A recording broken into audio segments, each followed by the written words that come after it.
James 4:10 says to humble yourselves before the Lord, and he will lift you up. This week we're talking about humility and how important it is to the Jesus follower, that it is a major part of our life. Humility is the opposite of pride.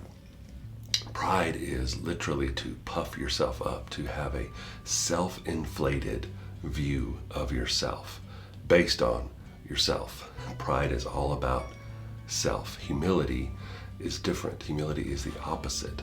And there are literally dozens of verses that instruct us to humble ourselves before God.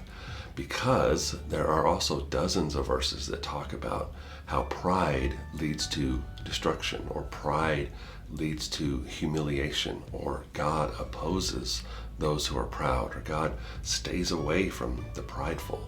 So we get this choice in life. We can either be prideful or we can be humble.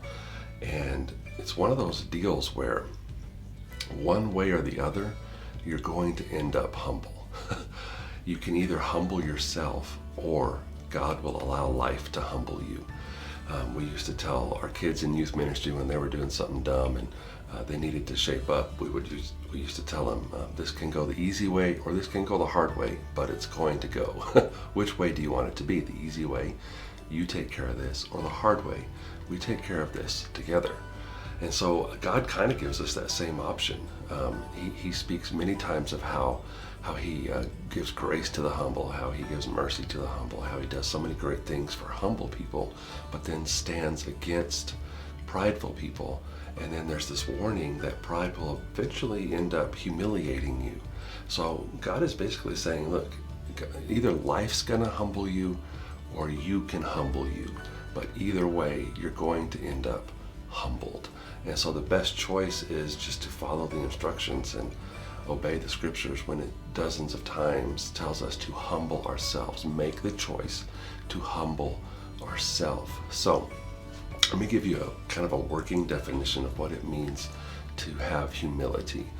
I think sometimes we get it confused. We think that to be humble is to think less of ourselves, like to devalue ourselves, to, I'm not any good at this, and well, I've never done that, so I'm not a very good person. Humility is not thinking less of yourself. In fact, you have to remember that you're a child of God. You have infinite value. You have infinite worth in the eyes of your Creator. So humility is not thinking less of yourself. It's just thinking of yourself less. It's thinking of yourself less than you think of the people in your life. It's choosing to think of yourself after you've thought about everybody else. Philippians chapter 2 verses 3 through 4 tells us that's exactly what we're supposed to do, to look to the needs of others before you look to your own needs. That's humility.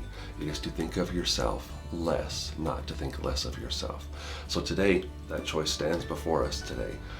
Humble ourselves or let life humble us. Either way, we're eventually going to end up being humble. So we can choose that today just by thinking of ourselves less, putting ourselves second, maybe third, maybe fourth, but never first. That's humility. Bye.